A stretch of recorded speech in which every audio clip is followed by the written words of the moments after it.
കേളി മീഡിയയിലേക്ക് സ്വാഗതം. എൻ്റെ ചാനൽ ആദ്യമായിട്ട് കാണുകയാണെങ്കിൽ സബ്സ്ക്രൈബ് ചെയ്യുക, സപ്പോർട്ട് ചെയ്യുക, നിങ്ങളുടെ വിലയേറിയ അഭിപ്രായങ്ങൾ കമൻറ്റായി രേഖപ്പെടുത്തുക. അപ്പോൾ നമുക്ക് കുടുംബശ്രീ ശാരദ സീരിയലിൻ്റെ എപ്പിസോഡിലേക്ക് പോയാലോ. നമ്മുടെ രോഹിത്താണെങ്കിൽ സത്യഭാമയുടെ അടുത്ത് നിന്ന് മാപ്പ് അപേക്ഷിക്കുന്നു. അവരതൊന്നും സ്വീകരിക്കുന്നൊന്നുമില്ല. അവർ രോഹിത്തിനെ അടിക്കുകയൊക്കെ ചെയ്യുന്നു. അങ്ങനെ രോഹിത്തും ശ്യാമയും കൂടെ തിരിച്ച് വളരെ സങ്കടത്തോടുകൂടി പഴയ കാര്യങ്ങളൊക്കെ ഓർത്ത് അവിടെ നിന്ന് ഇറങ്ങുകയാണ്. അതുപോലെ ശാലിനിയാണെങ്കിൽ കോളനിയിലേക്ക് കുട്ടികളെ ആദരിക്കാൻ വേണ്ടി ഓട്ടോയിൽ പോയിക്കൊണ്ടിരിക്കുന്നു. ഇതായിരുന്നു ഇന്നത്തെ സീൻ. നാളത്തെ സീൻ എന്ന് പറഞ്ഞാൽ നമ്മുടെ ശാലിനി അവിടെ എത്തുന്നു. ശാലിനിയെ സ്വീകരിച്ച് അവർ സ്റ്റേജിൽ കൊണ്ടിരുത്തുന്നു. അങ്ങനെ ഏറ്റവും കൂടുതൽ മാർക്ക് കിട്ടിയ കുട്ടികളെ ആദരിച്ച് ഒരു പ്രസംഗമൊക്കെ ചെയ്ത് നമ്മുടെ ശാലിനി നിൽക്കുകയാണ്. അപ്പോൾ കുട്ടികളാണെങ്കിൽ അവിടെ ഊഞ്ഞാലിലൊക്കെ കളിച്ചുകൊണ്ടിരിക്കുന്നു.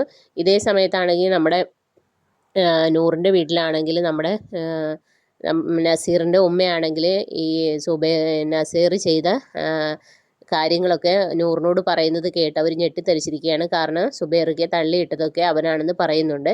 അപ്പോൾ സുബൈറിൻ്റെ അടുത്തിരുന്നിട്ട് പുള്ളിക്കാരി പറയുന്നു, ഇത് എൻ്റെ മോനാണെങ്കിൽ അവനിങ്ങനെ ചെയ്തത് ശരിയായില്ല, അതുകൊണ്ട് ഞാൻ മാപ്പപേക്ഷിക്കുന്നു പറഞ്ഞിട്ട് മാപ്പൊക്കെ ചോദിക്കുകയാണ്. അപ്പോൾ സുബൈറിനാണ് ഒന്നും മിണ്ടാനൊന്നും പറ്റത്തില്ലല്ലോ.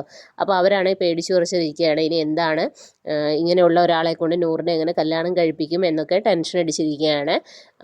അപ്പോൾ നസീറിൻ്റെ ബാപ്പ വന്നപ്പോഴത്തേന് ഇങ്ങനെ കാര്യങ്ങളൊക്കെ പറയുന്ന സമയത്ത് പറയുന്നു, നമ്മൾ അറിഞ്ഞുകൊണ്ട് ഒരു പെൺകുട്ടിയുടെ ജീവിതം നശിപ്പിക്കണോ, അത് വേണോ എന്നുള്ള കാര്യങ്ങളൊക്കെ ചോദിക്കുകയാണ്.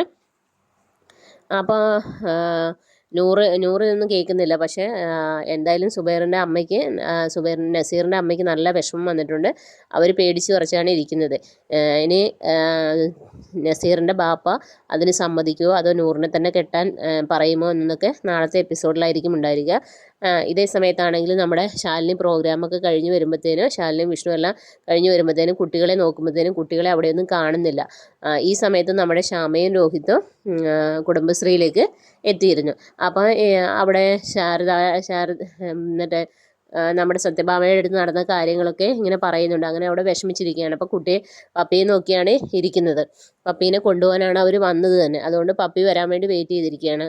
അപ്പോഴാണ് നമ്മുടെ ശാലിനി വിളിച്ച് ശാരദയോട് പറയും, പപ്പിയും സത്യയും കാണാനില്ല എന്ന് പറയുന്നത്. അപ്പോൾ എല്ലാവരും ഞെട്ടിത്തിരിക്കുകയാണ്, എവിടെ പോയി എന്ന് പറയുന്നത്. പക്ഷെ അതേ സമയത്താണെങ്കിൽ നമ്മുടെ സുസ്മിതയും ഉപേന്ദ്രനും കൂടി ഗുണ്ടകളുടെ അടുത്ത് പറയുന്നുണ്ട്, ആ രണ്ട് കുട്ടികളെയും തട്ടിയെടുത്തോളൂ, എനിക്ക് വേണ്ടത് പപ്പിയും സത്യമാണ്. അങ്ങനെ അവർ കുട്ടികളുടെ അടുത്ത് വന്നിട്ട് ക്ലോറോഫോം അടപ്പിച്ചിട്ട് കുട്ടികളെ കാറിൽ കയറ്റി കൊണ്ടുപോവുകയാണ്. അപ്പോൾ സുസ്മിത എന്ന് വെച്ചാൽ സുസ്മിത ഇത് വെച്ചാണ് ഇനി മുന്നോട്ടുള്ള കളിക്കുന്നത്.